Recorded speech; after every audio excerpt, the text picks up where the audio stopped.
Yes, guys, welcome along to another episode of the Ghostoul Podcast. I hope you didn't miss me too much. It's been a couple of weeks since I've been on. I've calmed down. I'm all chilled, and it's all good. We have a guest. Woohoo! The couple that I have tonight are very, very good friends of mine. Worked with them before. Awesome people. Just going to bring them on. We have Nando and Sarah from Portal to the Paranormal. Hello. Hello. Hi. You all good? Yeah, we're really good. Thank you for inviting us on. Really excited. Thank you. It is a bit weird though, I've got to be honest. Whenever I get invited on, it's weird because I'm usually the one ready with all the questions and I know which way the podcast is going to go. So now I have no control. Sitting on the other chair is a bit weird. The tables have turned. Yeah. Oh, it's good. I remember going on, I think it was your show. Is it when I was supposed to be on with Sarah and what's the other lady you used to do it with? Oh, Rosie. Rosie, yeah. I was on your show very, very long time ago. Yeah. And then we follow up. Me and you did a follow up together. Yes. Fun. Yeah.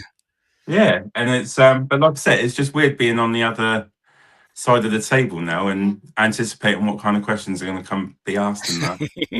Yeah. All the goodies. Yeah.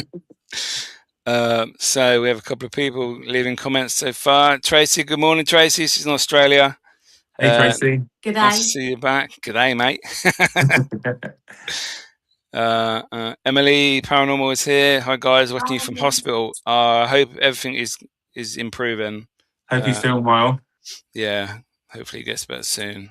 But yes, guys. So if anyone else would like to leave questions, comments as we go along, we'll be reading them out as we go. So for those people that are watching that don't necessarily know who you guys are, could you just give us a little rundown? That'd be great. So we're part of Portal to the Paranormal. So Dan created Portal to the Paranormal just during COVID. Like he come up with the idea of creating his own team, which was great. Initially, Sarah was doing this way before me getting involved. I think I started, because you used to do it with Paranormal Adventures. Yeah, I did, yeah.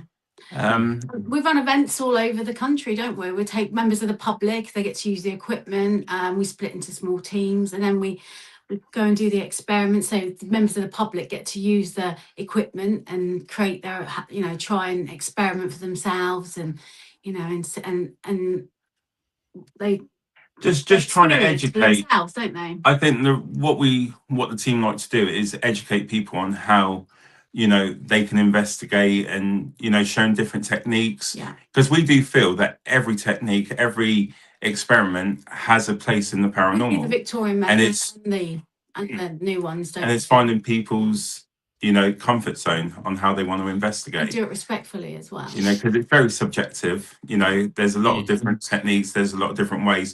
And I don't feel that there's a right and wrong way, because it's all experiment based. And learning. And then through that, we started doing the podcast. And, and for me, that's been where I've sort of thrived in. Like, I really enjoy doing the podcast, getting to speak to so many different people about their experience, about what they think is good, and the whole point of the podcast is really just showing that people can get on with each other from different backgrounds. It doesn't have to be as competitive as others make it to be. It's sharing experience as well, and having a lot of fun doing it. And being terrified as well. Yeah, that's great. So Ruben's in the house. Here, my mate Kaylin just subscribed. Awesome. Thank you so much. So if we start with a podcast, how long have you been doing the podcast now? So the podcast started, again, it was something that just started in the COVID period when we were in lockdown. And Richard, Lyle, Sarah just randomly messaged someone saying, look, we're trying to do something to, bring the community together in a way. Everyone's in lockdown. We want to create some positive space for people, because it was very difficult, and living with me 24/7 without being able to go out, that's a hardship for for some I have people. to say his name correctly because I get upset if he's watching. Richard Leo Lillard. He was very artistic. I think he was on an episode of Ghost Adventures because he's like a psychic witch and psychic medium. And I remember I found him because I was looking on Facebook and he was into satanic stuff. He decorates all his house and that, and I was like mesmerized by Gothic all his gothic kind of feel. And I commented, and then I realized who he was, and I asked him, "Do you mind doing a podcast with me and just talk about all the things that you're into, the paranormal?" And he's like, "Yeah, I'd love to, darling." So that's where it started. Yeah, and it's just sort of like you get that first, taste of speaking to someone. And then we're like, well, who else can we bring on? Who else can we learn from? And it's just gone from there. And through it, we have spoken to so many amazing people.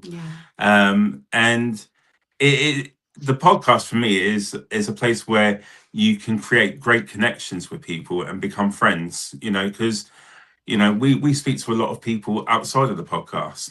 And it's just again, getting different backgrounds, their stories, how they got into even members of the public. When we do our opening seance, or we have an energy building circle, should I say, I try and get our guests to open up about their paranormal experiences, and that enhances the environment. And then sometimes it makes the spirit more eager to communicate with us because they want to join in. Yeah, they want to get involved. They do. Oh, definitely. Awesome. Enwood House experience. Evening, guys. Hope you're well. Isaiah. Aloha, brother Miki from Hawaii. Awesome. You guys want to see paranormal down here in Hawaii? There's lots of places I can show you guys. That'd be cool. That's cool.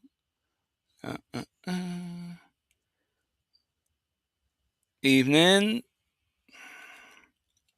I love meeting new faces when people come up to us. It's so cool. Yeah, I imagine being in the location that you're in, they get lots of guests. A bit like a podcast, you get to know your regulars. You get people that have only never done it before, go for the first time, and like you say, you build up that rapport with them, don't you?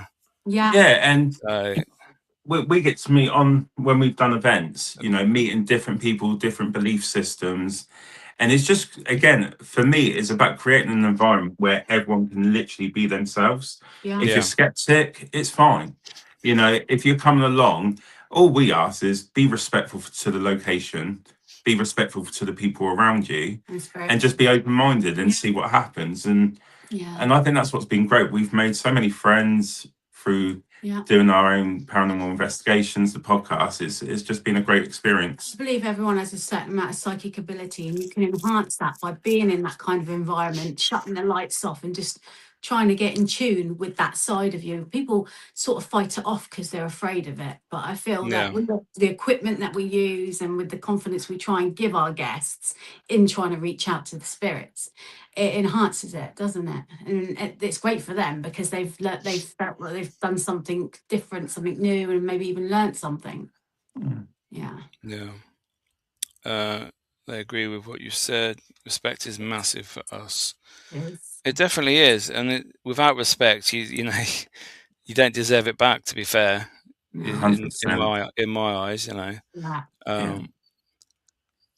It's 9:37. Yeah, 1937. You're in England then. Got a question. What's the difference between sleep paralysis and lucid dreams? Ooh. Sleep paralysis. So that's obviously when the body can't move.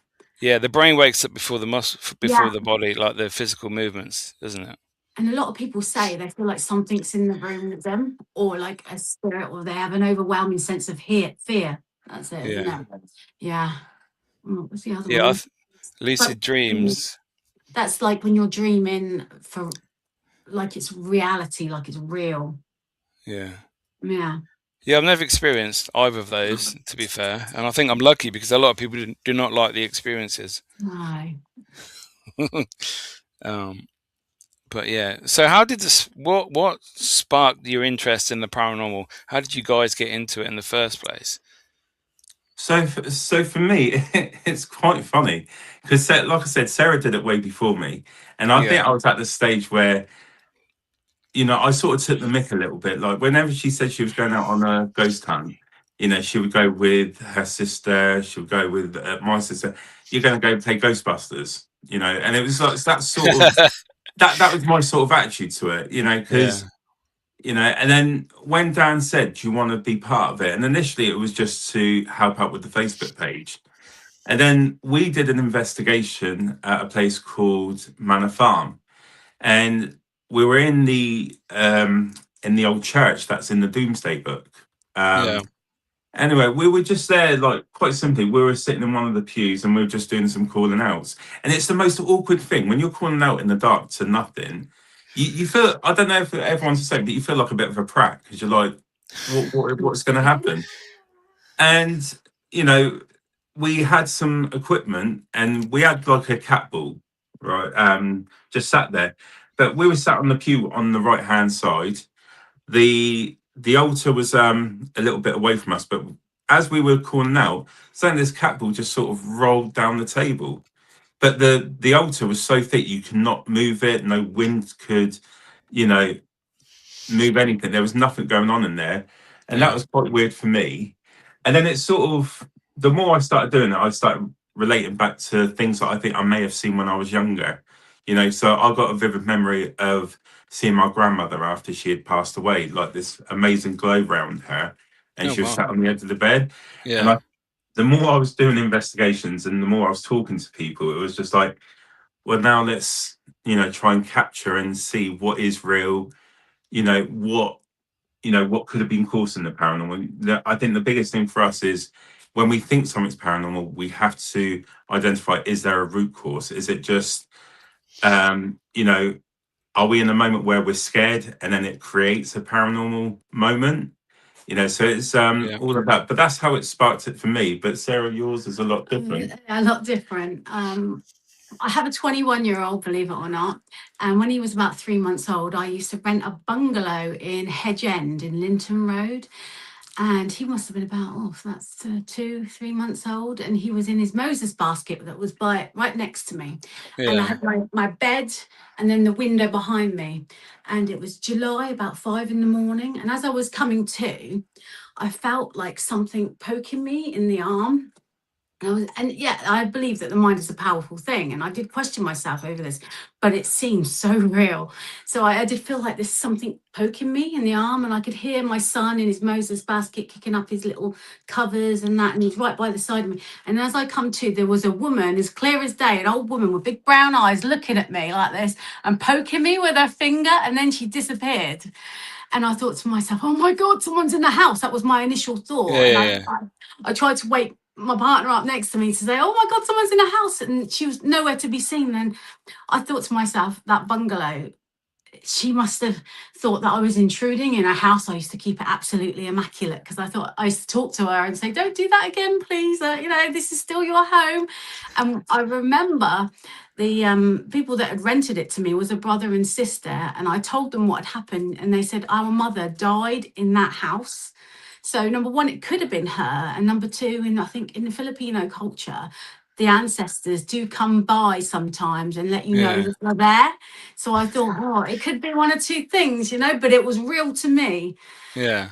Yeah. And there was another, I was brought up by my stepfather, Terry, and he died. And a couple of months went by and I wasn't thinking about him or anything. And I'd gone through a particularly emotional situation anyway, but I was in bed and now this was a dream, and it was a dream, but it seemed, when you say like lucid dream, and it seems so Yeah. real. And he was really, a lot of people say this, he was really quite tall. And I was looking up at him and we were spinning around and around. And I said goodbye to him, but I never really felt like I got to speak to him properly. And I could hear music and we were spinning around and around. And he was saying, I love you, Sarah. I love you, Sarah. And I woke up streaming with tears. But like, it could have been my emotional state. But to me, in that dream, like lucid dreaming, it seemed really real. Yeah. I Yeah. think it was like a final goodbye. And they say to you in the spirit world, they say in the spirit world that that's when they can communicate with you when you're half asleep. Like I've had someone in my ear when I've been waking up. I had your Auntie Rose in my ear, and she was saying, Sarah, Sarah, and she had a real distinctive voice, Auntie Rose, didn't she? Yeah. And I grew up, she was my neighbour. Me and Nando have known each other years. And she was saying, I need to tell you something. But as I could hear her voice in my ear as I was in bed, I thought, oh my God, you're dead. And then I was like, oh my God, I was just really shaken by the whole thing. And I ran downstairs, didn't I? I just had your Auntie Rose in my ear. But I don't claim to be psychic or anything. God, no. I just feel like that sometimes you can be sensitive to that kind of thing. Sarah psychic. There's your answer.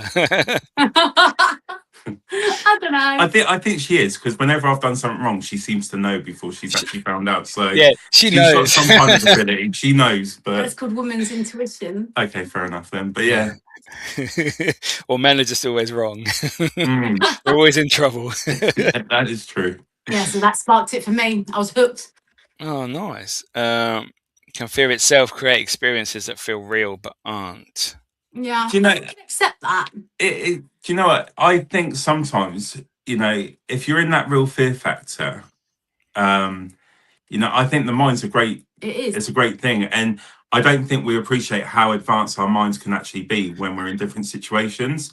And I do believe sometimes when you're that scared about something, it creates moments where you think you're seeing stuff. Like, do you know, a lot of the times we say, oh, we think we've seen a shadow figure walk by. Yeah. But you already know, you're nervous because you're in a new location that you don't know nothing about. You're walking through it. Like I was saying in the green room before we come on, we were talking about Shepton Mallet. Yeah. And I thought to myself, do you know what? It's such a big location. I want to make sure that we can get round to all of it and, film as much as we can, take pictures. And I was on C Wing and I was like, okay, everything seems to be cool. So I walk up onto the second platform and I know I was nervous, but again, I still think I may have seen something. So as I'm walking on the wing, I see this black mist come out of one of the cells. And it was there because I blink and it was still there. Yeah, and I think to myself, okay, is this me being really scared now because I'm on my own? Because I turn around to, that's my thing. I'll go to the person that's behind me and go, is someone here with me? Can you see this? But there was no one there. And then I go back and then two of us go back to the wing and nothing had happened at all. But as I mentioned, as I was walking away, I swear I could hear like the cell door like being moved backwards and forward, like it was sliding to close, like they were getting ready to be put back in. But again, can fear take you out of your comfort zone and create paranormal activity, which possibly it can? It's like when we was at Derby Ghoul and we was in the cell with the chains. Do you remember? Yeah. And we did a bit of filming and we was calling out questions. It was me, Little Joe, I think Nikki was in there, and Big Joe we had Big Joe. We had a question. We were asking questions, and we heard a faint voice. I don't know if you saw the video on camera. And then we had a big yes, waft. I remember. Yeah, we caught it on camera, and we had this big waft of sulfur, and it's like, oh my gosh, we can smell that. And is it sulfur? Is it JoJo's gluten issues? So many. So many different things. So many different things to rule out, isn't there? Yeah. That was a great night. That was. I'd never been Derby Jail before, and that's the first time I'd met you. Yeah, that's the first time we got to meet you properly. Yeah. And again, it was great to sit with you and not actually investigate, but watch the way you do it. Yeah. Because everyone has their own techniques and the way they do it. And I think the important part of the field is, embracing, maybe I do something that you wouldn't do and vice versa.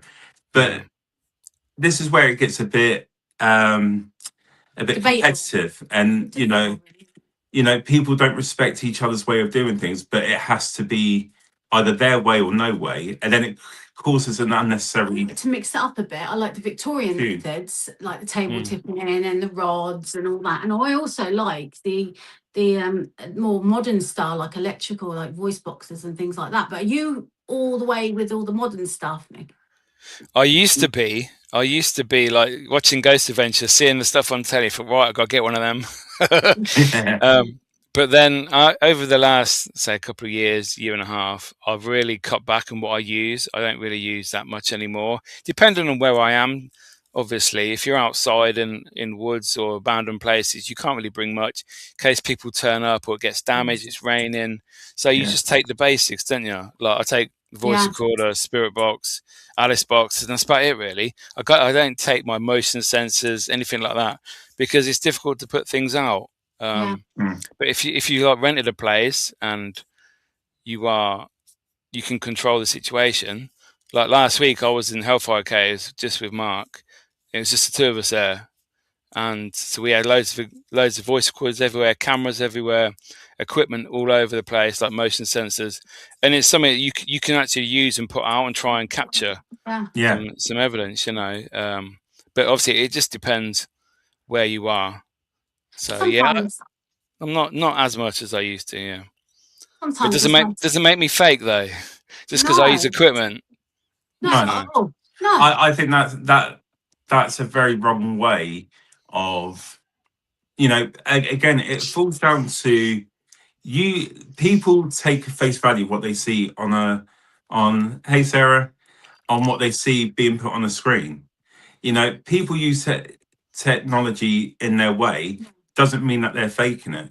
You know, I think it's a wrong way of calling someone fake. The best way to be able to say this person's not genuine, go out on an investigation with them if you're brave enough.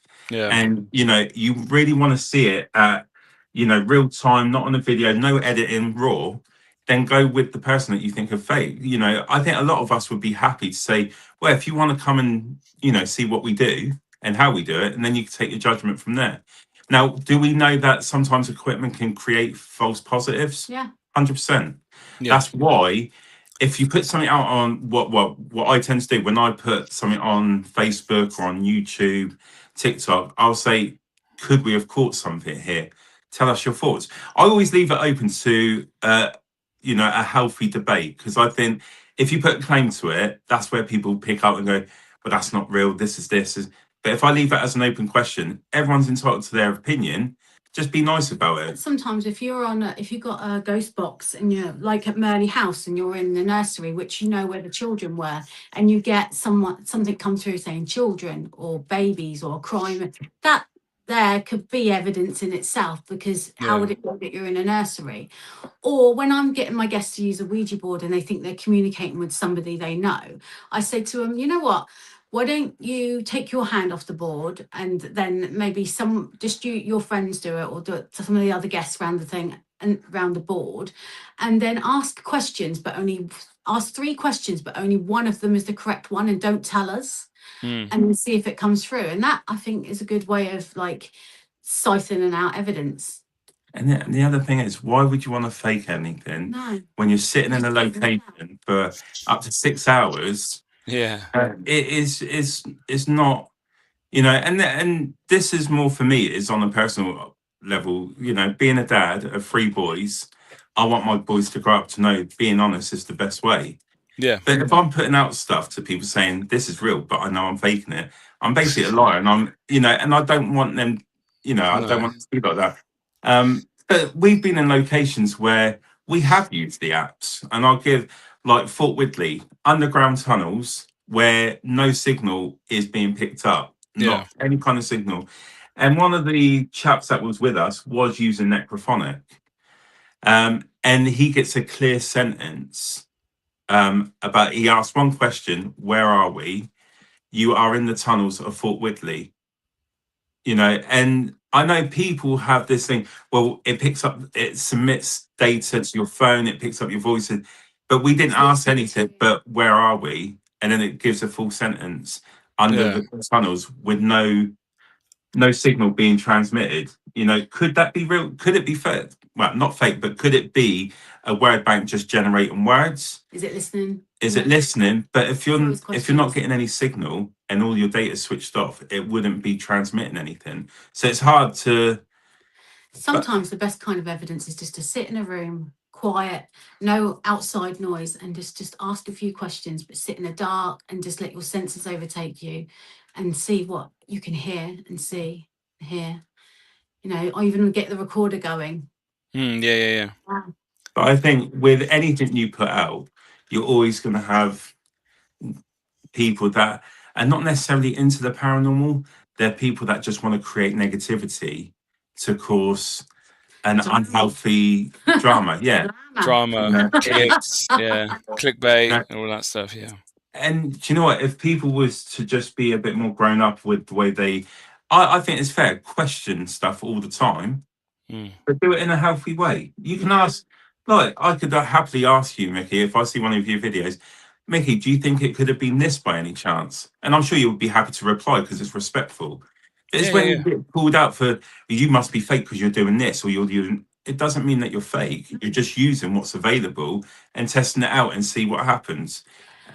Nothing's 100% at the end of the day. Of course it is. Nothing's proven, is it? So you'll know when you're dead, won't you? Yeah, that's when we'll find out.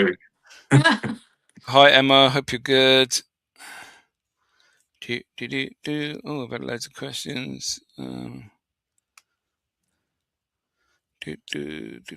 Miki, your world needs to know what product you use to get your beard so sexy. I don't put nothing on, to be fair. I did get a new comb the other day, so that's quite funny. Thank you anyway. Yeah. Try not to get involved with Ghost Adventures. Like I say, I used to watch it at the beginning. You know, I still watch the shows today just to see what they're about, what they're doing, techniques that work, what don't work, ones to avoid. You know, so I don't think there's any harm. Just don't believe 100%. Yeah, remember to keep your own written notes. Definitely, we should all do that. I think. Thanks for answering. I have a follow-up question. Have you seen cases where psychological healing reduced paranormal encounters? Ooh. That's obviously to do with all the fear and false paranormal positives that you're getting on how you're feeling. Like you say, when you're in places and you're scared. I think there's one, for me, the one that stands out for me the most, that everyone was in a really, really, like, you feel the energy around you. Everyone's having a laugh. Everyone's in the moment where everything's really good. So there's no fear in it whatsoever. Yeah. And we were literally, at this moment, we weren't actually investigating. We were just talking about different things. And as we were talking, we were down one of the tunnels in Fort Whitley, this was, and we heard a whistle. But no one else was down in the tunnels at the time because the other team were up in the hub, which is out of the tunnels. And we heard a whistle, very clear whistle. Yeah. And I think Dan whistled back. I think it might have been Dan. Yeah, he whistled back to see if we would hear it again. And you hear his whistle traveling down the tunnel. You know, you can hear the sound going down. And then about a second later, we hear another whistle. So again, but again, when you look at it, could there be a gush of wind? And as the sound travels, sound changes as it travels. Could that have changed into a whistle? But there was no wind coming through the tunnel on that night. So I think it was a whistle. Everyone was in good spirits. And, that was a good capture, I think. The best one. Yeah. The best one. We was with Penny Griffiths Morgan and we was in the nuclear bunker in Calvin and Hatch. Calvin, yeah. Oh, we was right down at the bottom where the computer rooms are. Yeah. She was on a Ouija board. She was talking to somebody on the Ouija board, and there's a bunch of guests, and it was a real strange sensation because you wouldn't hear. When you get a music box and you open it up, it was like a nursery rhyme that's just started playing. And I said, "Is that anybody's phone?" And I think there was about 6 of us in that room, and he said no. And we all sort of escalated, like, where did this music, why would you get like a children's nursery rhyme music box going way down in these tunnels? And Penny was really, really shaking. I was shaking.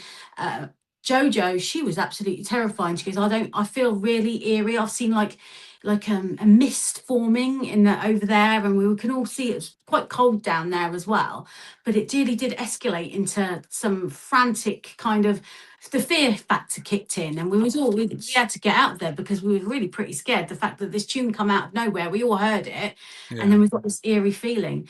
But also, when we do, we talk, well, like I said, when we do our opening seance and I get the guests to open up about their paranormal experiences and we all start having a laugh, and then suddenly something gets chucked across the room, or like somebody gets touched, it influences the environment, the happy, fun feeling as well. So it can go either way. Yeah. Yeah. Just picking up on that point. Do you feel that people on events, how do I word this without being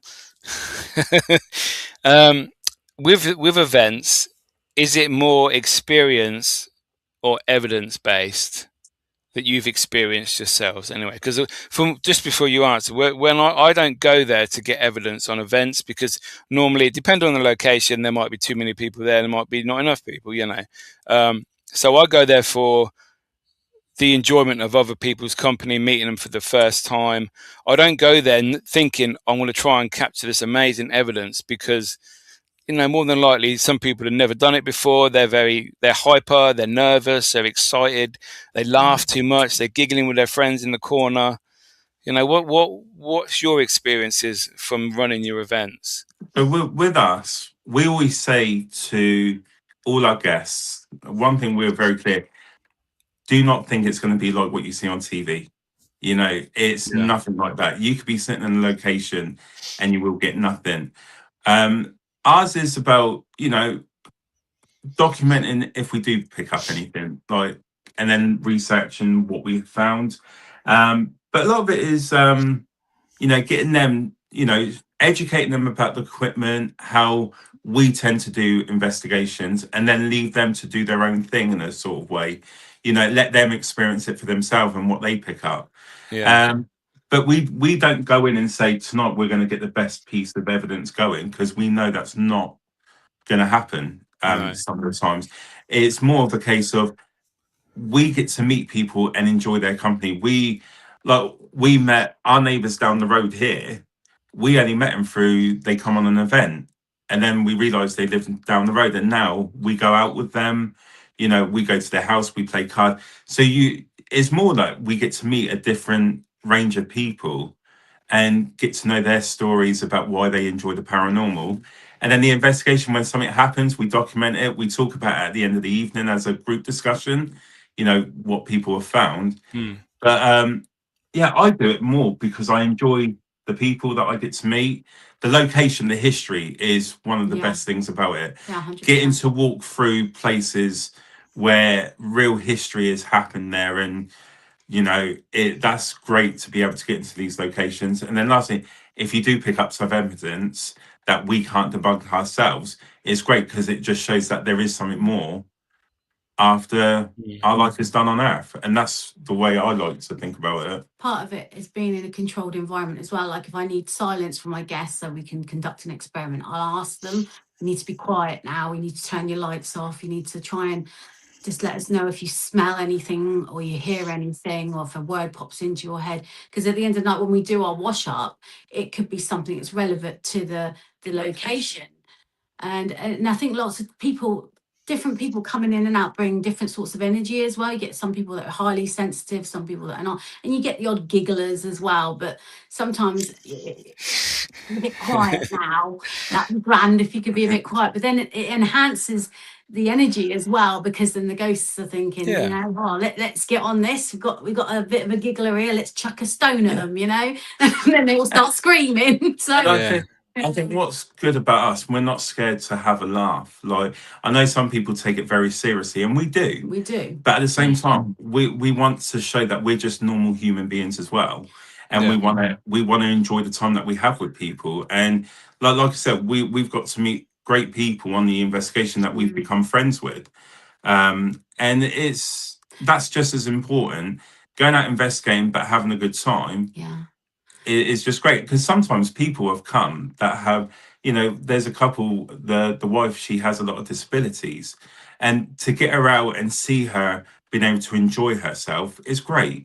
Having a laugh, and she's always really polite, she's always outgoing, and it's like you create a good vibe for someone. Not every spirit as well is like a Victorian person. It could be Malcolm, some dude that died on his moped down the road, or it could be a relative of yours as well. So I think a lot of people sort of, demonic. Oh, it's always demonic. No, it's not always demonic. Yeah. No, I've never experienced a demon ever. No. I don't think. No. So I got a message from Jason. Hello to everyone in chat. I'm Jason Finch, new here. I love listening and watching Paranormal Podcast. Welcome, Jason. Welcome. Yeah, nice to have that message. Thanks again. I learned a lot. But one last question: how do you separate intuition from imagination during an investigation? They're pretty similar, I would say. To be fair, depending on your mindset beforehand, I would say. Yeah. We had this conversation, didn't we, about how if you said, you posted it the other day, didn't you? How it escalates and how a lot of people input. Okay, so we're talking about we do that. A lot of people do that on an investigation anyway. So tell Miki what you're talking. So what I was talking about. So I like to watch a lot of things on YouTube and about the paranormal, and then I come across something that I've never heard of before: the Philip experiment. It was a bunch of university students that were doing, I think, was parapsychology, and they come up with the idea of forming like creating their own paranormal activity, basically creating their own person called Philip. Ghost, yeah. And basically what they did, so the first session was they sit around this table and they created a whole identity for this person that didn't exist. So they gave him a name, a state that he was from, a job that he did, when he was born, when he died. And then once they created this person, they started doing an opening seance and calling out. And then they claimed that they started getting intelligent responses for this Philip. Yeah. So my question was, is that a valid experiment to try, or is it power of suggestion where you've created something and in your mind that person becomes real because you've created it, and then you're starting to think that you're getting positive responses because you've created something in your head and now you're believing it? Are they actually psychic and it's actually them speaking to them through their brain? Like when we're at Merley House, we get a little boy come through all the time called Tommy, and it happens quite regular. And then we get a woman, I can't remember her name, I think it's Mary or something like that, and she says she's the help, and that she's but it's like a typical like story, isn't it? Help gets knocked up by the rich owner of the house. And I think the only way you can really debunk something like that is if it's in history. If he did have a what's the word, a legitimate child or something like that. Yeah. And if 2 and 2 come together like that, then yeah, you could probably tick the box there. But yeah, it's always power of suggestion, or is it some psychic ability telling us, yeah, this is right? So you could go either way with that. Yeah. I think you just got to be very careful about how much research you do before going into a location, because I think if you've researched it, like really researched it, and then you go in knowing names that are linked to it, are you going to start thinking that you're hearing those names when you're doing a spirit box session? Or if you're doing a calling out and then you think, oh, so that's happened but is that the mind telling you it's happening because you've researched it so much so that you know who you should be getting through? Miki. Yeah, I like that. Going in blind. There was the one experiment that really blew my mind, Miki, and I did message you about it, actually. It was by Ron and Laundress, the static com series. Yes. And I don't know if you heard of it. I used to have a radio that would come on in the middle of the night and it would play pure white noise. And I used to have to go downstairs in the middle of the night. I've been terrified, turn it off because it used to happen all the time. Yeah. And that's why it really stuck with me. And what they do is they gave us an example, didn't they, at the Festival of the Unexplained, is they play pure white noise. So, when you have a spirit box, it forwards and it rewinds and it forwards and rewinds, and you get little snippets of voices come through. Yeah. Well, they filter pure white noise without being forwarded or rewinded, and through some sort of computer system, don't they? Yes. And they slow it down, and you can hear real sentences. And Ron heard his mother with an American accent through and talking to him through this static comment. I thought that was really mind-blowing. That was an amazing bit of evidence. But then I thought to myself, what if I could use my camera? And you got the slow motion bit, and film, and then you slow down the voice or you phone it. Would that be the same thing? I wish I could have some sort of app like that. If they could bottle that up, that would be a great experiment to do. But I guess you got to go over to see Ron and see them and try and persuade them to part with some of their stuff. Yeah. So what's the scariest thing that's ever happened on one of your events or in a private investigation? Oh. So if it's on an event, would it be from a guest or? So for me, yeah. And again, this could be the fear factor or it could be something real. So we did a location called Nuns Cross, and it's in the middle of Dartmoor. And literally no running water, no electricity in the house. It's just a shell. And it was we just did it as a team. We had a few days. We played Cards Against Humanity. We were just chilling, wasn't we? And we went to bed that evening, and I decided to sleep in the dining area on my own. And I hadn't been drinking, just to put out there. So I know I was cool because I was like, I'm not going to drink because we're in the middle of nowhere. So if something happens, I need to be all right. But as I was laying there, I felt like I could see this figure just running up and down the windows just outside. Yeah. And it was just continuous. And it was just like... I thought you was going to say when we was with little Jojo and Sean and we were just chatting and the table just shot across the room in there. Oh, that was another one. That was another one. We were around a table on the left and there was one behind us. The table's massive. And it's one of the big wooden tables and it just shifted on its own. We all so that... Oh, wow. Yeah, so I think that was one. Yeah. I'm just trying to think if there's any other ones that I've had.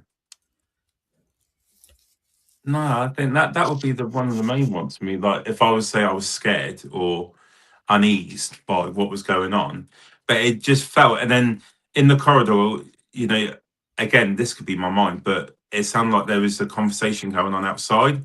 But all the girls were asleep in the other room, and the rest of the lads were upstairs, and everyone was asleep. And I'm like, this is not the most comfortable place. Or the other one is fear factor because of the man that's just popped his name up on the screen. So we did Oxford Castle. Oh, great place! It is a fantastic place. Awesome. They got the punishment cells, haven't they? Yeah. And me and Dan, I don't know who come up with the idea because I've got a feeling it might be me. No, I think it might be Dan. And he was like, "Why don't me and you go and sleep in the punishment cells?" And as you go in, you got one on the left, one on the right. So we're setting up our beds. And I'm like, Dan, if we sleep in here, you're not going to go sleep straight away. And I was like, no, mate, no, we'll have a chat and everything. I'm like, okay, cool. I can deal with this now. Hey, so we set up the beds. And then I'm like, okay, lay down. Dan, you all right? Dan. Within 5 minutes, he was away with the bloody fairies. And I'm like, are we not meant to be staying up and chatting? And he literally just... What about that haunted antique museum? When there's this statue of this naked lady with her tatties out. And this would be a good idea, Dan and Nando, to lift up the encasement and rub a booby each. It says, do not touch. That shows the maturity level. People have touched this and have died or had something really bad happening to them. And on the way back, we nearly had a car accident. Wow, you won't be rubbing no boobies anymore. Don't be rubbing no boobies in the museum. Do you know like when you're a kid and you're told you're not allowed to have a sweet and you really want that sweet? But yeah, that was crazy because out of nowhere this big lorry just come diving at us. We shot across, didn't we? There was a stop sign, but none of us saw that, and we all just flew across it. We were following each other. We park up, and then Sarah gets out of the car having a go at me. Yeah. It's like she was really telling me off. But no, again, it's I would say there were the moments. And then Jojo just put up about Manor Farm. Our last investigation there. And then the next day, they literally stopped doing investigations. Yeah. But again, we were all sitting around these old-fashioned wooden tables. And we were doing like table That was in the barn, wasn't it? Yeah, in the barn. Now, these tables, you're not going to be able to move with your hands just sitting there. Even if you try and move it, your fingers on them. It's impossible to move because they're so sturdy and so thick and heavy. Well, anyway, I think it was Jojo. She said, can you do something to let us know you're here? And then suddenly the table just lifted onto two legs. And we're like, okay, everyone take their hands on off the table. Yeah. And it was still on its two legs. Yeah. And then Luke, he did a lot of the filming for us. He goes under the table, the whole table, with his camera, and the table didn't move. And then suddenly it just gently come back down. And they all screamed. And then there's a picture of me just sitting at the end of the table with my mouth wide open, like. I'm so sad that they don't do them anymore at Manor Farm. But that was a great, that was a great. One of the best experiences. I've had 2 really good experiences there. Yeah. Well, terrifying, should I say. There's an old church that is 10th century that is in Manor Farm. And one of my colleagues was at the head of the church, and he was demonstrating how to use some equipment. And I was at the other end. And right in my ear, I heard, Sarah. And I ran at him like a dark horse. I was absolutely terrified because where did this voice come from? Right in my ear. So I obviously knew I ghost hunt there quite often. So it knew my name, which I found quite terrifying. And then there was this young girl. It was her first time doing a ghost hunt. And we was in the kitchen area with big fireplaces, and we were doing a Ouija board. And we got an old woman come through, and she said she liked to watch. And we asked her if we had the K2 meter there that was going from red to green with every question. And we split the team. So the boys were upstairs on the beds and the girls were downstairs with me. And we asked the spirit if they wanted to go upstairs and, show themselves to the boys. And it was like, no. And then they said, do you want us to go up there with them? And it said, yes. So we decided, and the K2 was going off at the same time. So we decided we'd go up there. And what was her name? She had all these piercings. I can't remember what her name is. I don't know. Anyway, she's this young girl. We'd like to give them Eleanor. Is it Eleanor? I think her name was Eleanor. And for the fear factor, there's a taxidermist dog in the other room next to the room where the twin beds are. And we said, we're going to put you in there and just let us know what happens. We'll put you there on your own. She's like, yeah, all right then. And then all of a sudden, a bit of time goes by and we hear this God almighty scream, and we all go pummeling in there. And on the back of her shoulder, she's got 3 scratches. And I remember speaking to my colleague and saying, this thing that was on the Ouija board didn't want to say its name. And it really would not give its name of who it was. And he said that the 3 scratches could be a sign of the father, like a mocking of the trilogy. Yeah. And it wanted to get us up there to do that to her specifically. And that was pretty scary. Wow.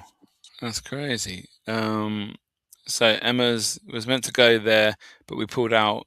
However, the team that did mean to go, and they got lost on the moors. That's obviously where you were talking about. Yeah. They could see figures in the mist. I think I was. You offered me the chance to go there, but I wasn't available many years ago. But it does sound like a great location. Yeah. Has anyone in chat ever heard of Andy Decode's Alien 8 UK podcast? Jason likes aliens. That's cool. I love aliens. There's a link with the paranormal there, but yeah. So, little quick questions. Either of you scared of the dark? Nah, I'm out like a light.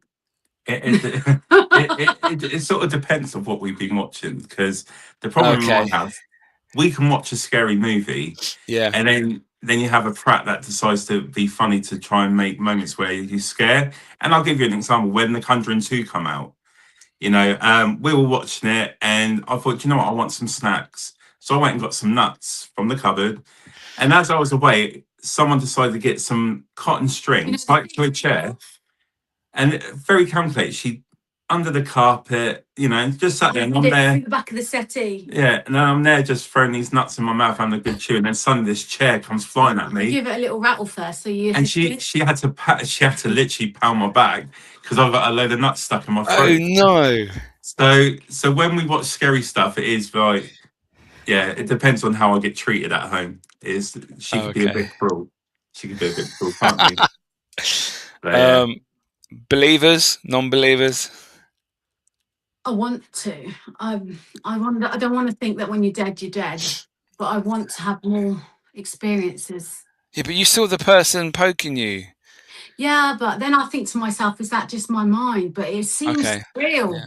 It seems so real, and I want to believe that it was real. I'm on more now the believing side. I say to believe, but I think I'm thirsty for more. Yeah. I don't think everyone's claim can be fake. It could be spoken about. There's some stories that you hear that not even by listening to it, you can hear how real it is to them. And stuff that I've experienced myself, it's like, for example, and this is so real, I remembered it afterwards, even though I was in and out of consciousness. I had a blood clot, and they couldn't keep me in hospital because of risk of infection. So they sent me home with a load of medication, injections. Anyway, I was sat on the sofa and Sarah had just given me my medication and I was in and out. And then suddenly I said to Sarah, like, my eyes closed. I was like, Sarah, don't worry. My nonno said that everything was going to be okay. That's it. I'm getting and that's and that's nonno's grandfather in Italian. Okay. But even when I come to, I can vividly remember him standing, like, instead of Sarah being sat next to me, he was sat next to me in this house, which he had been long passed away before we even moved into this house. The operation, you saw your auntie in the garden, didn't you? They're always in the garden. Yeah, a garden. Maybe heaven is a garden. But in all fairness, my auntie spent 90% of her time in a garden. If you ask people that have near-death experiences, some people have said that their experiences is in a beautiful garden. Yeah. But I generally do believe, I think what creates the divide is sometimes how things are portrayed on TV and negativity in the field. You do have people that say you're stupid for believing in the paranormal. This, everyone's experience is valid. If they feel they've had an experience, they're entitled to that, and no one has the entitlement to degrade them for what they believe. It's a belief system. So and that's my. That when you die, the energy can't just disappear. Energy transfers into everything. Or transfers into something. I'd like to think that reincarnation is an option as well, because it'd be great just to start all over again. It's like, how many people are in this glass of water? When you die, you go into the earth, don't you? You don't. I feel like you're everywhere. You can be anywhere and everywhere. What about you, Miki? Do you believe or you're a non-believer? Where do you sit on it? As with our chat, before we come on there tonight, I was always 100% believer. But I don't know, maybe it's like I said, my passion's going. Maybe it's and my belief system is going, because I've been in the past, I've been doing this for 18 years. I've been touched. I've seen so many spirits. I've had things move in front of me. I've had amazing captures on spirit boxes, other bits of equipment, voice recorders, that it's just not possible for there not to be anything. You read the accounts of people that maybe have passed away in a hospital and they've been revived and they've come back and they talk about their experiences. So I think I'm still a believer, but I've recently dropped maybe 5%. So. And would you say that your belief system has changed because of the state of the paranormal field and the way things are? Like, people are starting to become more afraid of sharing their experiences, sharing what they believe that they've captured because of how negative it is out there now? It could have something to do with that. Yeah, there's a lot of bullying going on at the moment, with people expressing opinions on what they think their video is, their evidence, what they've captured, how they get evidence, how long they've been doing this. It's everybody seems to be judged and criticized at the moment, and it's bullshit, really, in my eyes. If you enjoy it, do it. If you believe in what you're doing is right, then that's all that matters in my eyes. You might investigate different to me. Like we said earlier, I'm not going to say, oh, you're stupid or you're fake because you don't do it how I do it or how I believe it should be done. No. There's no one's ever proved the existence of ghosts or spirits. There's no baseline level for it. So how can anybody be an expert or judge, what we capture? So, it is what it is. There's one way I feel really spiritual on this planet, and that is like I'm a baker, so I get up really early in the morning. And sometimes when I'm going on that motorway and I see the sun break and see the sunrise, or I'm out walking the dog early in the morning and I see the sun, the sea, and I'm thinking, what a beautiful planet. This is something so amazing. There's got to be more to this. There's got to be more to this life. Exactly. That's spiritual. Yeah. Is there I don't know if you can answer this, knowing that obviously you do events, but you can if you want. Is there locations that you believe are overhyped, you don't want to go to, or you wouldn't go to? Now, I know this could put you in a bit of trouble. Oh, I hate that location, and then you end up having the opportunity to go there, and you say, "Oh shit, I shouldn't have said that." So I think I can answer that respectfully. Yeah. I think I can answer that being respectful to the location. So, I think one of the most famous locations in the UK is 30 East Drive. That has been hyped about so much. Oh yeah. There's been so much and let's be honest, when I first become aware of 30 East Drive was through Most Haunted. Yeah. When they did the experiment there, and then suddenly Carl gets yanked up the stairs and all this. And knife in the pocket, yeah. Yeah, and when you see a location like that that's hyped up so much about the activity, everything that's going on. Mm-hmm. Now, we investigated 30 East Drive, and I was buzzing for it. I was like, if this could be the location where you get that grade A EVP, or that moment on camera of so like the grandfather clock falling down the stairs, things like that, I would love to see it. When you go into the property, it's like you are transformed back into that era because of the way they left the decorating. So automatically your brain is sort of shifting in time in a way, because you're being transported into a time where that's the decor. You do feel a sense of eeriness within the property, like something's just not right there. But is it as haunted as what people hype it to be? I personally don't think so.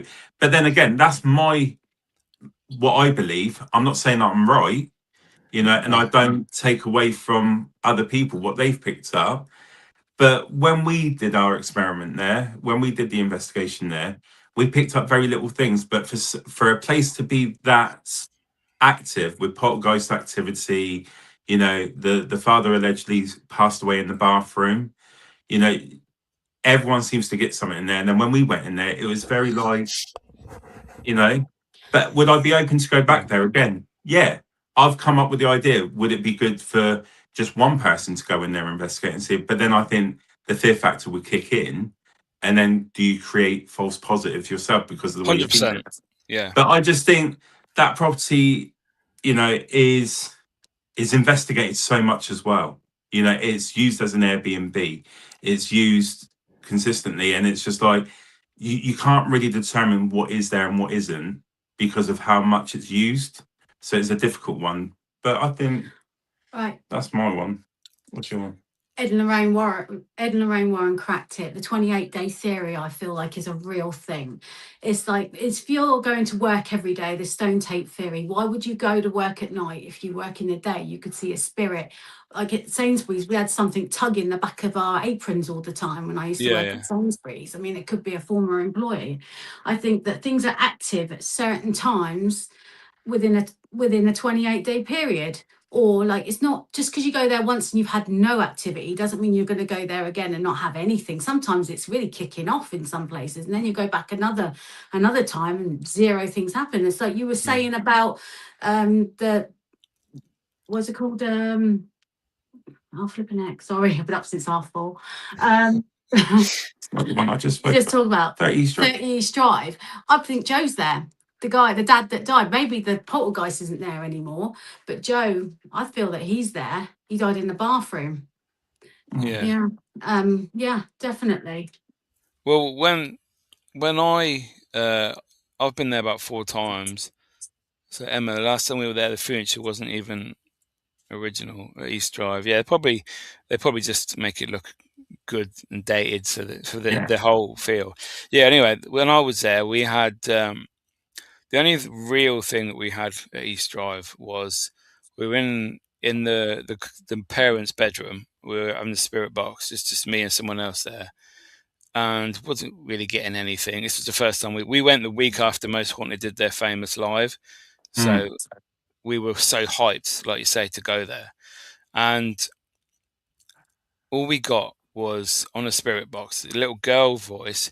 It said "M's in bathroom," like with a local accent. That's brilliant. And obviously, there isn't a child called Emma or Emily, but the next door neighbour, Carol, who throws marbles, allegedly, she when she does her talk at the beginning, she would talk about another spirit that comes to visit called, I think it's Emily, to be fair. So that's all we got really, and I think that is quite cool. There was accent. I mean, why would you have that on Spirit Box for a start? Yeah. It's a bit strange, but And that could be an attachment to a toy in there or something. exactly, like that. yeah. Because they were, like you say, if they're getting different furniture in, they're getting it from antique shops, old places, car boots. So who knows what has come with that? So, but I think with anything that we say, you know, it's a difference of opinions. You know, everyone's going to have their own opinion,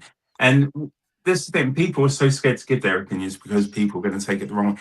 It's not that we're degrading anything. We're saying it definitely isn't. We just base it on our own experience, and that's with anything in life. Yeah. You know, you can only go in what you believe based on what you've experienced, and if you don't feel is as hyped as what other people are, that you can only be honest. I'm not going to sit here and say, yeah, it's really haunted because everyone else is doing it. I want to be original by saying this is what I feel. But like you said, you picked up a voice, you picked up a name, which is great. Yeah. You know, I just think it just depends on everyone else.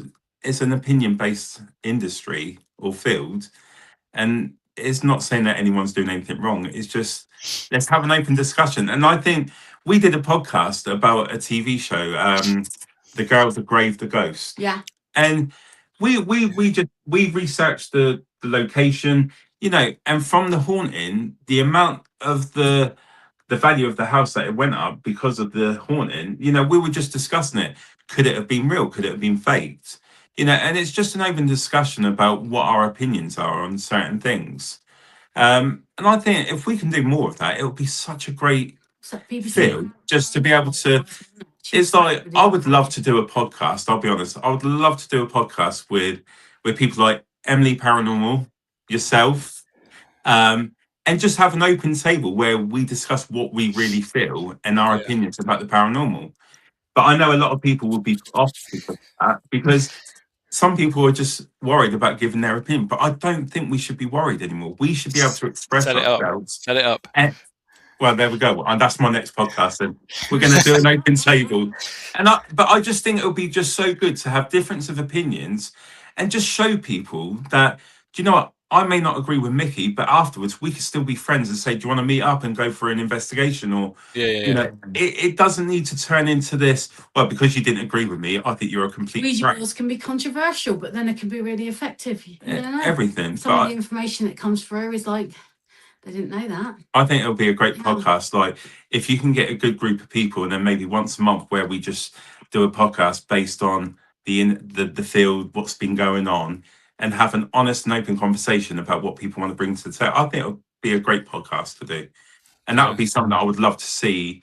You know, I would love to do that with people that would be willing to be open-minded and accept. You know, we can even do it as, okay, one day I'll bring past evidence and we can criticize my evidence, for example, not criticize but discuss what do you think this is, what do you think that is. We can do the same, and I think people really enjoy something like that. It's dust. If it's dust, it's dust. But then I could still go away and be like, do you know what, I've had it.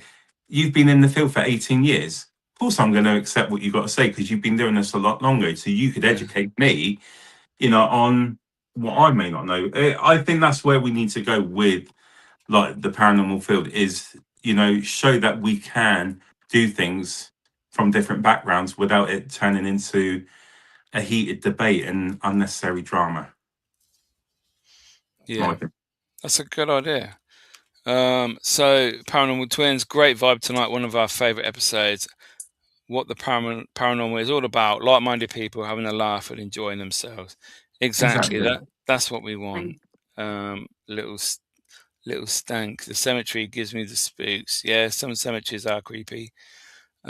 Tracy, I'm a believer and think our own experiences tell us there's something in the afterlife. Don't listen to others. It's your own experience. That's lovely. Exactly, Tracy. I've done that one. So, ghosts and aliens are the same thing to me. There's a possibility. There are theories that people think that aliens are in fact spirits that can change shape, change into people, creatures, whatever. We don't know. Again, something we don't really know about. I don't think we're ever going to fully know everything about the paranormal. You know, there's just so many depths and so many avenues you can take, and it's just learning from others as well. My mum saw a UFO, 2015 So did mine. in Yorkshire. Oh, wow. And she says I could literally touch it. She says it was like a flying saucer with all these lights on. I goes, oh, don't worry, Mum, it's not after your eggs. You're too old. I says, but are you sure you didn't have too much vino? And she's like, no, honestly, me and my husband both saw it, and we ran. It was hovering over our house. Even to this day, it's quite hot for UFOs, isn't it? The Yorkshire Dales. Yeah. And she absolutely cacked it and ran inside. It's but even to this day, you know, she is very clear with what she swears, and her story has never changed. It's never changed. So I believe in UFOs. But, you know, again, if someone's experience, they believe they've had it, then, you know, they've had it. In my opinion, they've had it. I'd love to see You know, I just think it's great to listen to different people's stories as well. Yeah, my mum's one was, it was the early 60s, and she was, I think she was about 10, something like that, teenager. And it was after school, like, you know, you have your dinner. In the old days, you play out until the lights came on, the street lights. Yeah. But she was outside the house with her friend, her neighbour, and she said she looked up and there was a flying saucer above the house.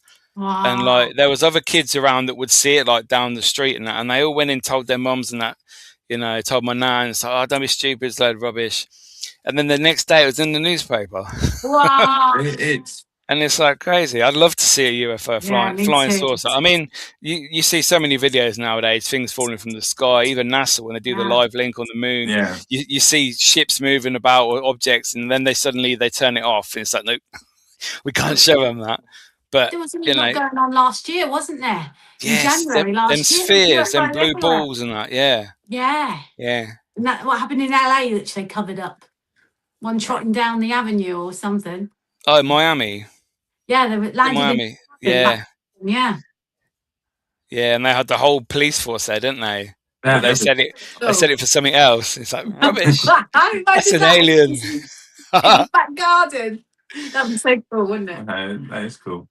It would be. So, have you ever lived in a haunted house? Apart from obviously seeing various relatives, I mean, like that weren't possibly in visitation to yourselves. So when I lived at home with my family, we lived in a 4-bedroom house. And no, it wasn't. It was in Spruce Drive in Thornhill. And you know, it was a very modern house. You didn't know any history, you know. And my mum and my stepdad, they come down one morning and they were questioning all of us older kids. So I'm the oldest out of 6 siblings. Yeah. And they were like, were you walking around the house? No. Did you bring your brother into our bedroom? No. And my mum and my stepdad vividly remember, like, they see a figure walking my little sister, walking her into the bedroom. And, you know, they couldn't work out who it was. And then again, things started happening, like the TV, we'll be downstairs and then the TV was switching on. But it was like it was the days where you only had like a remote control and you had to press the big old buttons to change each channel. Yeah. And remember, it made a clicking noise every time it switched, like near that. And the TV just kept turning on and the channels kept turning. And then the other one is it was myself and my brother. We shared a room. This big, tall figure just standing in the door arch, like the doorway, just staring at us, like this big figure. And there were so many different things that were happening in the house that we were all experiencing. Yeah. I would say that was be the one that I can remember. When I was 21, I lived in Woolston, and opposite a place called Thornycross, and it was just a 1-bedroom flat. And my sister was in the main bedroom, and I'd had the pull-out bed in the living room, and it was a really old flat. And I remember I was just laying there on the bed, and I felt like something small, like a small child, got on the end of the bed and started making its way up onto my stomach, and I could feel the weight of it, like sort of army shuffling that up my legs up to my body. And I tell you what, I jumped out of bed, I ripped the duvet up, I said a few choice words that ended in off. And I said, if you're a ghost, go and haunt one of them 4-bedroom mansions up the road, not a poxy 1-bedroom flat. Go on, piss off out of it. And that was it. Never heard anything again. Yeah. Wow. Yeah, they say you just got to tell them straight. But then, I think, like, living here now, we've had experiences where I wouldn't necessarily say the house is haunted, but we've had spirits that have come. Like my grandfather, he used to smoke to pick a specific tobacco, old Auburn tobacco. Yeah. And he used to use the licorice paper. And every so often, I can walk through the house and I can smell like he's been in the house smoking. Or you get the smell of freshly made espresso. He always used to have espresso, and sometimes you can just smell like. So you get the sense that there's people here, and that's why I believe, because it's not saying that it's about evidence I've got. It's those small little subtle things that I think there's people here watching me, and to smell the tobacco that he used to smoke, which none of us smoke now. We don't smoke at all. You know, you get the waft of that. The coffee and everything. When we lived in Eastleigh, and Reese, our eldest son, was waking up because he kept saying that something was punching him in the stomach. I'd put a crucifix in his bedroom in the end. And tell it to get out of the house. I had to go through every room, tell it to get out. And Gino would come downstairs. He was only about 4 or 5, something. And he would say, it keeps saying my name, Mummy. It keeps saying my name. It won't leave me alone. So I had to go around the whole house and tell it to get out. And they would have little drops of water just land on us every so often, whether it was the winter, whether it was summer, these little drops. And I think that was like some sort of ectoplasm, just to, okay, you think I'm crazy, but it would happen. It was so random, wasn't it? All these drops of water just land on us. But yeah, I think over the years, we've both experienced stuff like on a personal level that makes us, and that's where I think I'm more torn to being a believer is my own personal stuff that I've experienced myself. But it's not like some people that say that their chairs are lifting up in the air and things like that. Mine are very subtle. 3 knots on the wall. Do you remember subtle things? Yeah. But I think that's family always being around us, because we both come from quite big families. And you know, with my family, we were always very close. Like my auntie was like a second mum to Sarah. She was always with my auntie.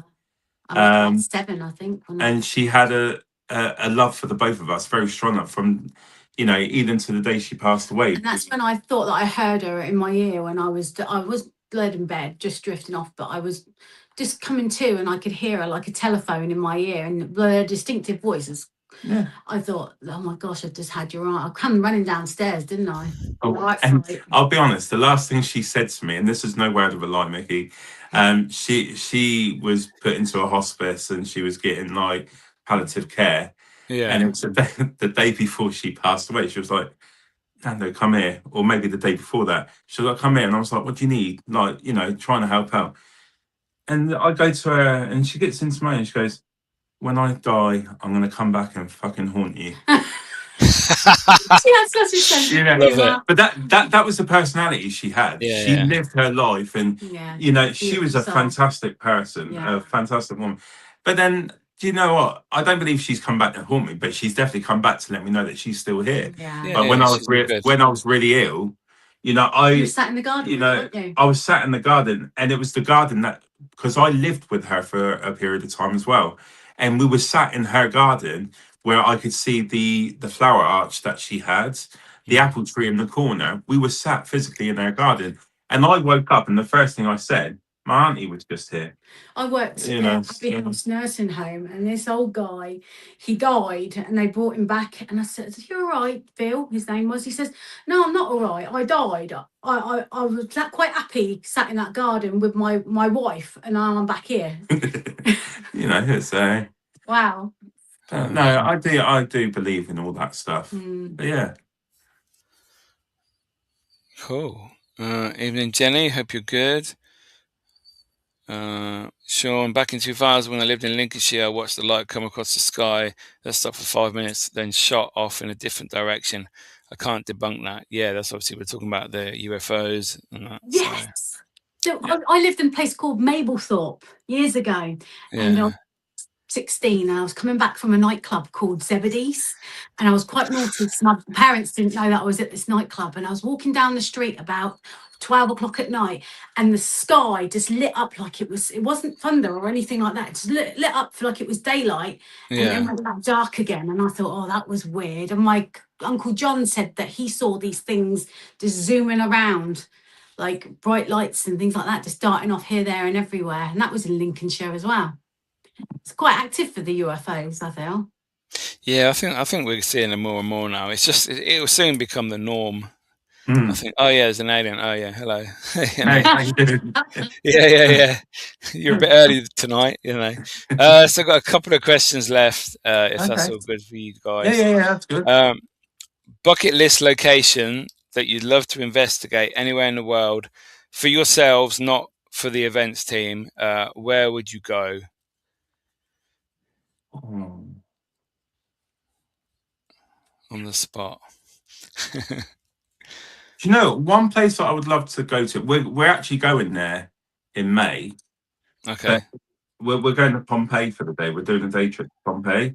Oh, wow. And you know, and is it how do you pronounce the one before it? Herculaneum. You know, I would love to investigate the preserves there and see if anything comes through. I think that would be a great place to investigate because of what happened with Mount Vesuvius, you know, destroying the villages, you know, and see if anything was to come through. But other locations, what would I love to? I've never had that one told to me before. That's quite an intriguing one. You think about the history it dates back to and the stuff that they've been able to preserve. You know, we say sometimes when you're looking at when you go to an old like Oxford Castle and things like that, they got a lot of like the old history stuff there. And we could say that things are linked to it because of its history. Imagine stuff's been preserved in Pompeii, where from the day that it happened, they've just preserved it all. It's not been touched, you know, and it's just looked after. Imagine the kind of things that we could potentially get linked to it and see what comes through.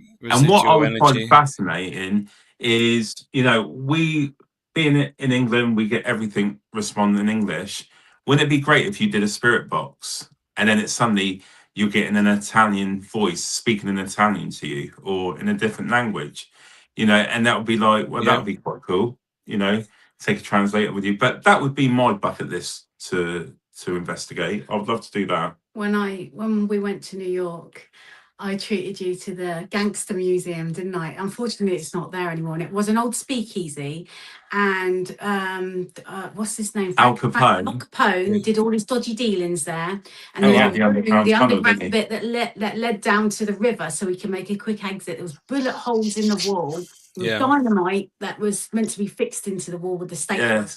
When they got raided. And it was the barman. And then the barman there, before he became famous, was Frank Sinatra. He used to work the bar there. Can you imagine all the dodgy dealings there? They had Tommy guns there, face masks. They had like how they made all the moonshine and stuff like that. They had some really good artifacts there, and I feel like I was vibing off of everything in that museum, and I'm thinking, I bet there's some stories to be told here. And the bar itself was the original bar from that era. You know, wow. And then when the lady turned around and said, "Do you know who used to work this bar?" And we were like, "Who?" Frank Sinatra. And I'm like, "Do you know that's a really good one?" I didn't even think about mentioning that. Put your fingers over the bullet holes where you could just imagine them doing their dodgy dealings and just banging off. Yeah, no, that's killing each other. A great one. Yeah, I didn't think about bringing that one up. I don't think it's there anymore. I think the building's still there. Is it? Yeah, but it's just not a museum anymore. But the pub's still there. Yeah. So you can go into the pub still. Well, the energy would still be there potentially. Yeah, would be. And you think about the people that, you know, I like that sort of thing, like the gangsters, Yeah. and to go and investigate someone as evil as Al Capone was at the time, you know, and a legend like, you know, Frank Sinatra, that would be great. Can you imagine getting their voices come through a spirit box or just something? That would be amazing. That's a great location. That would be great. But yeah. That's awesome. I love those. When you're getting your asses to Ireland. I've been Dublin the last few years, so I think Ireland's got some original Guinness Factory would be called do a ghost hunt, wouldn't it? Can you imagine that? We'll go to the Guinness Factory. We won't be walking out. We'll be crawling out. You won't be ghost hunting there. No. We'll be sleeping. It'll be like, no, drinks got to us. But do you know, there's so many great places that, you know, we would love to go to. You know, like Ireland, very beautiful place, very picturesque. And, you know, it's got a lot of history. Scotland, you know. I love Scotland, yeah. You know, there's so many places that you would love to go to. You know, and eventually I would love like my boys to grow up and they want to get involved, that we can do like a family trip and go and do things together. But I don't think, especially Rocco, he's a no-go with it. Yeah. But no, there's so many places that, you know, I would love to investigate. What about you, Miki? I had a couple. Island of the Dolls in Mexico, because I love my haunted dolls. Yeah. The Enfield House, just to see what it would be like, you know. And probably Waverly Hills Asylum in America, I think. That'd be quite good. Just because, like I say, I like watching the TV shows. I like seeing the locations, and if it's a good location, then I want to go there. You know, I don't care if TV you've been there. Don't bother me. No. Do you know what? A location shouldn't be based on what the TV show has done. It should be based on the beauty of that location, and that's exactly, and the history. You know, the history. Love an old hotel or like a really old mansion. Yeah, that'd be good. You know, but no, I think every location has its own quirks and everything, and I think you go in there for the location, not based on anything that you've seen, and just base it on your own experience and what you feel. But yeah, loads of places. It's loaded with all the original fixtures and fittings as well. You definitely get a feeling, because it's all sort of I feel that things are attached to it as well, memories and things like that. Yeah, definitely. Janice and I'll book a tour of Guinness and climb Hellfire Club Hill. Yeah, scariest place I've ever been to, Hellfire Club. Really? Or horrible place. Amazing. Yeah, the vibe is just, it feels like evil is there, like seeping through your no. I've been there twice. It's awesome. It sounds so. But then we should all do one together then. We should pick a location that we've never been to before and then just go and have a good time. Mr. Crowley's got one that he did all his conjuring up in Scotland, and I think he's pure evil, so I think that would be a great location as well. Yeah. Worth a shout. Scotland is fab, but we're biased. Yeah, I love Scotland. Investigated loads in Scotland. My family is Scottish, a bit further down the line. See, the only thing I would ask about when it comes to Scotland, this is one that I've always been fascinated with, and maybe if these guys are from Scotland, the Loch Ness Monster, real? Oh yeah, real? I used to be obsessed when I was a kid. Do you know what? I've seen so many programs on it. I've seen so many talks on it, and it's so divided. But you know, do you believe it's the Loch Ness Monster? Is it real or is it just a story? I think it could be real. The sheer depth of the water. I mean, maybe you'd see it. Yeah, exactly. Yeah. You know, and that would be a cool place to go investigate, not for the paranormal, just to see if we can uncover the Loch Ness Monster. That would be amazing. You'd have to be a bonny wee boy, though. Yeah. And practice rolling your R's. Yes, Robert Mondekniktikin. Okay. So anyway, yeah, I can't do that. But no, that would be a good thing to do. Yeah. Right. So my aunt's uncle was involved in a bank robbery. They were caught trying to tunnel into the bank. Wow, that's like obviously That's to cool. do with your gangster place that you went to, the Yeah. museum. Yeah. That sounds awesome. That Proper would be history cool. again. Maybe not the best Yes. history, but you know. Ruben, Japan would be an amazing country to investigate, but with their interest in the paranormal stuff. Yeah, I did check out to go to the suicide forest. Obviously not to film any dead bodies, but just the energy, the Just pure to see energy what the that's energy's there. like. Yeah, but the flights are very expensive, so we didn't go in the end. So, but who knows? One day. One day. Get on Skyscanner. Yeah. Winchester House. Yeah. That'd be cool. Winchester Mystery House, crazy that place. There's so many underwater cave unexplored. Yeah, exactly. In Loch Ness, so many places. Who knows? There's so many cool things that we could do. You know, it's just like, you know, but yeah, it'll be great. Definitely would love to travel like further afield, like Scotland, Ireland. Yeah. You know, do all those sort of things. I think that would be amazing. Yeah, do you know what? It's a shame when we were at the Gangster Museum, we didn't ask to go back after hours and doing a bit of an investigation. Yeah. That would have been a great one. Never know. I could have done it for you. Yeah. Absolutely real, but you'd be daft to say you don't believe in Scotland. Yeah. So my last question for you guys, if you could get rid of something in the paranormal, anything at all, location, equipment, attitude, teams, people, TV shows, anything that really gets on your nerves that you'd be happy with it gone tomorrow, and you'd never see it again, what would it be? Ego. Yeah. I think, to be honest, if you answer that sensibly, the best thing to get rid of is the ego, the negativity, and you know, and it's just a pure, as the only way you can really put it is the bullying that comes with it all. You know, it's a field that for everyone to enjoy. Everyone has a place. It stops being fun, it's not. And the reason, like when you're watching something, the reason that they have a scroll on button is if you don't like something, just move on from it. You know, there's, you know, and again, everyone has a right to their opinion, but do it respectfully. But when you're taking away the opinion and then you're being personal about someone's appearance, body shaming, you know, making it too bad, you're losing the actual aim of the goal. We're all just trying to investigate a field to see what is real and what we can uncover. And there's a big difference between real mediums and fake mediums. There's some out there that really just thrive on money. I think if you've got a gift, you don't have to charge loads of money for it. And then there's some that, what's that one that you watch? Well, you've got to be very careful. He's really pushy, isn't he?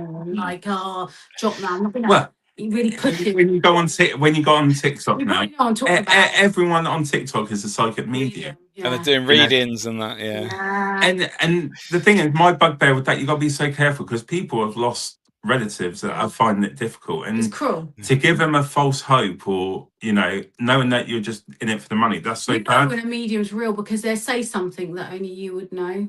Yeah. That's the basic. Yeah, but for me, the big thing is just taking away all the negativity and just bullshit. That's what you want to say, isn't it? Sorry, a bit Tourette's there, but you want to take away all the bullshit. Yeah. And just everyone enjoy it and just be you. Do what you do. Stay in your lane. Stay in your lane. Yeah. If you can't get on with other people, stay in your lane. Let them do what they're doing. You do what you do, and then just move on from it. Don't create. This is my evidence. I put it out there. If you don't believe it, then just that's fine. Flick. But just be respectful. That's what you have to do, and that's what we need to teach the younger generation about how to be respectful. And if we can't do it as adults, that's why kids are going through hard times. And and I am very passionate about this one. You know, we need to set an example to show how things on social media can be good. It's not about people battling others and calling people names and this back and forth. You can have a healthy place for people to just enjoy. Some real instrumental music behind that speech there, like a Superman, like Star Wars kind. It's true, but it is true. I know it's deep. I know it's deep, but at the end of the day, we can be in a field where everyone can get on. If you don't particularly like someone or you don't agree with what they do, just move on, move away from it. Don't create a field where it turns into a battle. He's gone full on William Wallace over here. Why not? Where's my kilt? Where's my kilt? I need my kilt now. But no, that's what I would remove anyway. That sounds good. So how can people get in contact with you guys, social media wise? Well, we're on all the normal platforms. So Portal to the Paranormal, Facebook, YouTube. We've got a website TikTok. to book your events as well. If you want to come and experience an event with us, Portal to the Paranormal.co.uk. The Lost in Time house in. No, it's not. We've got another one for. Withering Man is booked out. Is it booked out? Oh, it's booked. Good one. But yeah, if you want to come and enjoy, we don't do anything, different to others. We just want everyone that comes with us to have a good time. And our guests experience using the equipment and exploring their own psyche, don't they? And the most important thing, everyone's welcome. If you believe or not, you want to test the waters, come along, see what you think. Don't you love getting a skeptic and then they come out a believer? Yeah. When you have someone, just briefly, we had someone in the tunnels, didn't we, in Fort Whitley? He come with his missus and his mother-in-law, and we were walking down. He was like, "Don't believe in it. I just come to keep them happy." And he got a full-on message from his dad, and he was absolutely gobsmacked. And he come to us at the end of the evening, and he was like, "I can't wait to come on the next one with you." And he said, "And that's what we're there for. We're not there to create all this money, we just charge for what the locations cover the cost of the location, and so that, and also to help put towards more locations. But our main aim is to show people that one is a field that everyone can enjoy. It's unique. It is a great field, and you get to meet really great people. And two, if we pick up evidence, you go away believing what you believe. We accept anyone as long as you're respectful. That's all we care about. It can be scary. And it can be fun. Yeah, it can be fun. All of it. And then we do our podcast, PTTP Paranormal Uncut. We tend to do either Friday or Saturdays, where we just speak to investigators, mediums. We've got some great evidence in the Hovercraft Museum. Are you going to show that evidence at some point? Yeah. Actually, I'll send you a picture afterwards, Miki, and you can tell me your thoughts on a full-on MFG, mother and ghost. It was just full-on MFG. Wasn't it? And do you know what? I will send that to you, and you can give me your opinion of what you think. Because there's two different photos, and and again, you tell us what you think. But no, like I said, we speak to people across the world about their experience and, how they got into the paranormal. So if you want to come and watch us, feel free to. And again, all you need to do is be respectful. And, if you've got an opinion, put them in the chat. We always encourage people to tell us what they think or if they've got any questions, and we're happy to answer it. But it's all about having fun. That's all we want to create. It's a bit of fun and a safe space for people to kick back a little bit and listen to us. Psychic ability. Yeah, listen to us what we want of it. What platform is your podcast on? So the podcast is on YouTube and Facebook. Okay, cool. So is that a live one or is it pre-recorded? So we do it live. The reason I like doing it live is because I love to interact in the moment with people that are watching.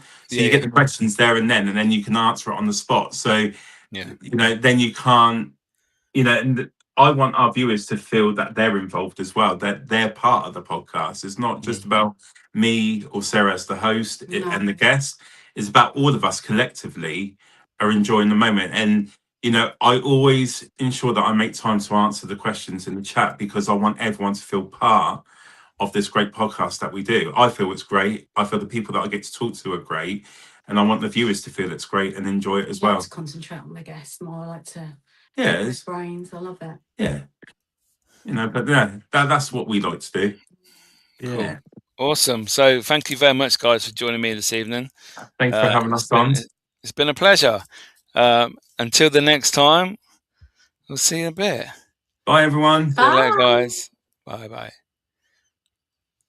So I've got the last comment from Tracy. Thank you, Miki. This was awesome. Thank you, Sarah and Nando, for sharing your stories. You both are absolutely lovely. Love from Oz. Thank you, Tracy. Awesome as ever. So there you go, guys. Why don't you go and watch the podcast every Friday or Saturday? Facebook, YouTube. Go book an event. Go and see these guys in action. You'll be pleasantly surprised, as I am. They're great guys. They're very professional. And like I say, it's all about respect. So yeah, that's all you need to know. So thanks, guys, for watching. Like I said, it's been a while. I have another guest next week. We have Fiona Dodwell, who is an author and has done many books on haunted objects, haunted dolls, and I'm actually in her book, so we'll be discussing that next week. Tomorrow night, 8 p.m, my Hellfire Caves video is out. Miki York Ghost Hunter YouTube channel. Please come and join us for the premiere. It'd be great to have you guys along. We can chat in the comments. Thank you, Ruben. Thank you, Gayla. So yes, guys, that's all I've got to say. Thank you very much. Please subscribe, share, tell your friends, and I'll see you next Tuesday, 7:30 with Fiona. See you later, guys.